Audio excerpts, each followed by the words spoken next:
Welcome to Theology Thursday. Today we're going to talk about something that almost everybody's heard of, and lots of people talk about, and yet I think a lot of people don't really know. That's the Ten Commandments. People talk about the Ten Commandments, and if you ask them, tell me the Ten Commandments, they can't give them to you, or they give only a few of them, and then not even in order.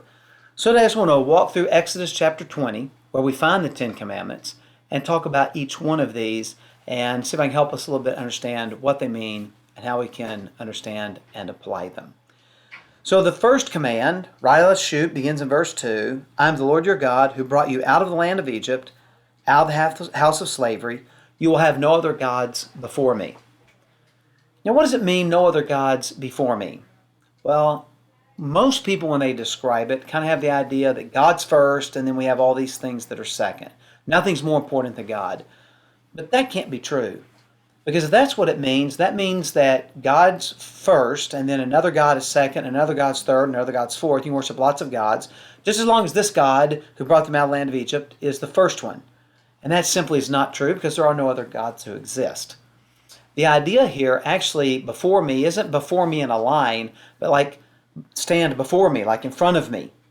Like come before me, come before the king, come stand before me right here in front of me. In other words, it means in the face of or in the presence of. And so what God is saying is you'll have nothing else even in my presence. Me alone is all that matters. That's it. So let me see if I can show you the distinction between the way this looks. So for some people, this is how they understand it. God, then family, work, hobbies, health, money, or however you want to make the list. Like God's number one, but then family's number 2 and 3. But that would indicate that we're worshiping family and work, just not as much as God, which is simply not biblical. Instead, here's the idea. We worship only God. And so how does that worship affect my family? How does that worship affect my work? How does that worship affect my hobby? How does my relationship with God impact my health and my approach to money and all of those kind of things? So it's not this, a list. Instead, it is this. It's a one and only God, and then how that, Him being number one, affects everything else.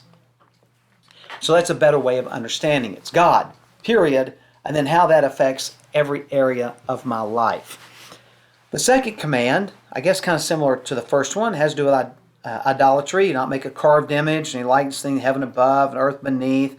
You won't bow down to them. You won't worship them. Your God's a jealous God. And so the problem with idolatry is that it can actually accurately express God, but it can't fully express God. Here's what I mean by that. The Bible says God's my rock. He's my shield. He's my fortress. He's the Lion of Judah. I mean, there are a lot of images of God in the Bible. So let's just take that one rock. We can make an idol that looks like a rock and say, man, this represents God. God is strong.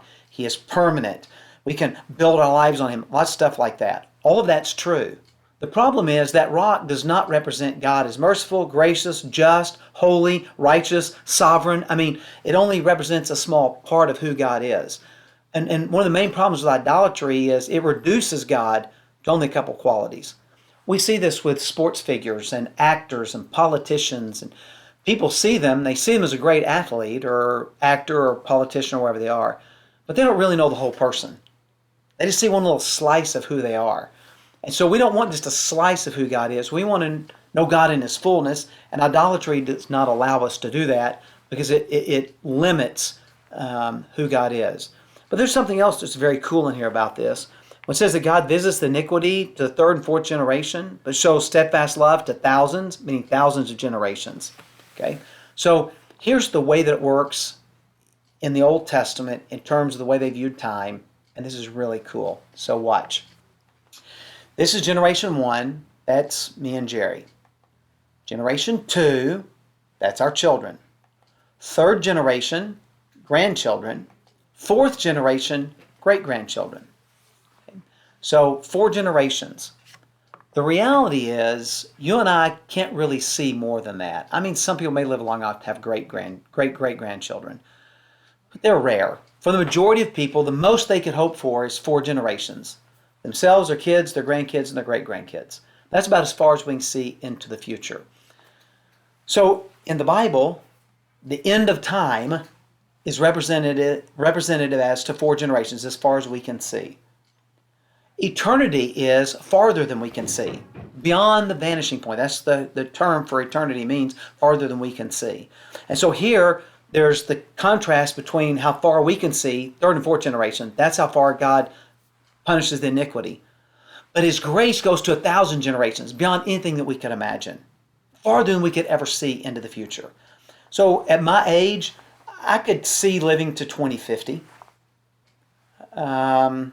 Maybe a little more, a little less, but 2050 is within the realm of possibility.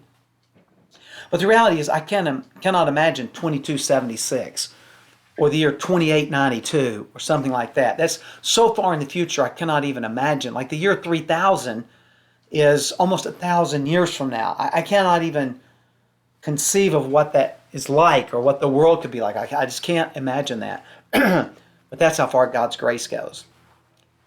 My sight may go 80 years, but God's goes 1,000 generations. It's just really a cool image.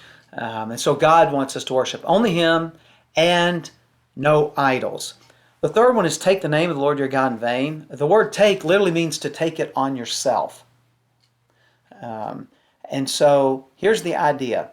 Vanity means empty, not serious. This I know this can mean profanity, but that's not really the point.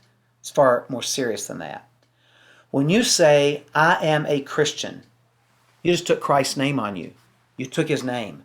If you're going to say, I'm a Christian, and you want to take His name on yourself, you need to take that seriously. You want your life to reflect that. If you say that, but your life doesn't mean it, and it doesn't mean anything to you other than just saying, well, I'm a Christian, you've taken His name in vain. I'm guessing that a lot more people do that than use it in profanity. And so that's the idea here, is that when we take His name on us and we say, I belong to Him, we are to take that seriously, not lightly. The 4th commandment creates all the problems and has been completely misunderstood. The Sabbath day, work 6 days but rest the 7th. The reason is because many people turn keeping the Sabbath into another day of work, just different kind of work. So they have manual labor and all the things they do for a living for the first 6 days. And the 7th day, they have a whole lot of religious rules they have to keep. They're just working something different. That's not the point. The point is, when you're a farmer and work's always right outside the door, you need to take a day and do something else. You need to decompress. You need to not do what you would normally do. That's the idea. Sabbath was made for the man, not man for the Sabbath. The Sabbath was made for you and me to be better, to relax, to refresh and renew, not to bury us with more legislation. So the rules in the Old Testament related to the Sabbath were basically, don't live like you do the other days, but take a break. Take a day off, get renewed and refreshed, reinvigorated, re-excited. So that's the idea of that command. Command number 5, honor your father and mother. Very unusual in the ancient world. Not just your father, but your father and your mother. Both of them. What does it mean to honor them? Well, in this context, the honoring your father and mother is the idea of the God they serve is the God that I serve. You know, the greatest honor my kids can ever do me is to follow Jesus, to serve the same Lord that I serve, to love the same Lord that I love. That's the greatest of honor. So the idea is that the commitment to the Lord that they had was to continue generation after generation. They were to pass on the faith, so to speak. The next few are pretty obvious. Not commit murder. There are 2 Hebrew words. One means kill, and that can mean in any kind of form or fashion, to kill an animal or whatever, just a broad term. Then there's a word for murder, an unauthorized taking of human life. That's the one that's used here. You will not murder, but respect human life. You will not commit adultery. Again, we have 2 words. One is a word that means any deviation from God's standard. Homosexuality, bestiality, incest, you name it, any kind of thing that's perversion of what God has said. One man and one woman in marriage. And the second word means someone who is married and violates that marriage commitment. That's the word that's used here. So this is a command about marriage and the sanctity of this first institution that God gave us way back in the Garden of Eden with Adam and Eve. Then we have the you will not steal. I guess that's pretty obvious. You don't take what doesn't belong to you. And so it's, well, there you go. It's obvious. You will not bear false witness. Yeah, this means lying, but it means more than lying. Bearing false witness has to do with the courtroom. This is a very important command because the reality is society cannot function well if the judicial system is broken. If people are lying with no fear of perjury, or punishment for perjury, if judges are taking bribes, if the judicial system is broken, there's no hope for society because there's nowhere left to go. All that results is anarchy or war or civil war. And so we need a good judicial system. That's why you don't lie in court, because it's so important that the legal system function fairly for society to really be able to thrive. And then the last one, you'll not covet your neighbor's house. Now, house can mean the building you live in, or it can mean your household. Like, as for me and my house, we will serve the Lord. He doesn't mean as for me and my stucco and tile, but he means my household. And that's probably the primary idea here. Now, watch what he says to back that up. You will not covet your neighbor's wife, or his male servant, or his female servant, or his stuff, his ox, donkey, or anything that's your neighbor's. We think of coveting primarily as things. I wish I had his car. I wish I had his clothes or his bank account. But that's not how this command's written. The first one was written as his wife. And this is not some kind of lust for adultery. But this is, I wish my wife admired me like his wife admires him. I wish I had the relationship that he has. I wish my husband treated me like her husband treats her. It is an envy of someone else's life, their relationships. And this starts early in life, where we begin to separate out between the popular kids and the other kids. And oftentimes, many of the other kids are jealous of someone else's popularity. We're jealous of people's fame. We're jealous that they are well-liked. We're jealous that they're the life of the party and that we're not. We're jealous that people want to be like them and know their name, and nobody knows us or cares about us, kind of thing, that sort of thing. So we're envious of them and their relationships and their status and all of that.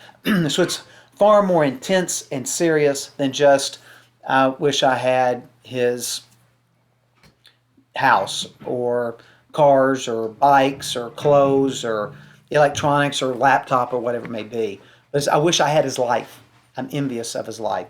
So that's the Ten Commandments, just kind of a quick, broad overview of them. But when we hear about the Ten Commandments or the foundation of Western society, there's a lot of truth to that. And so I think if we're going to say that, it's the foundation of the Christian life, foundation of Western society and all of that, then we should at least kind of know what they are and what they mean. So I hope you'll strive to live them. I hope I'll strive to live them. And I hope that you have a wonderful day.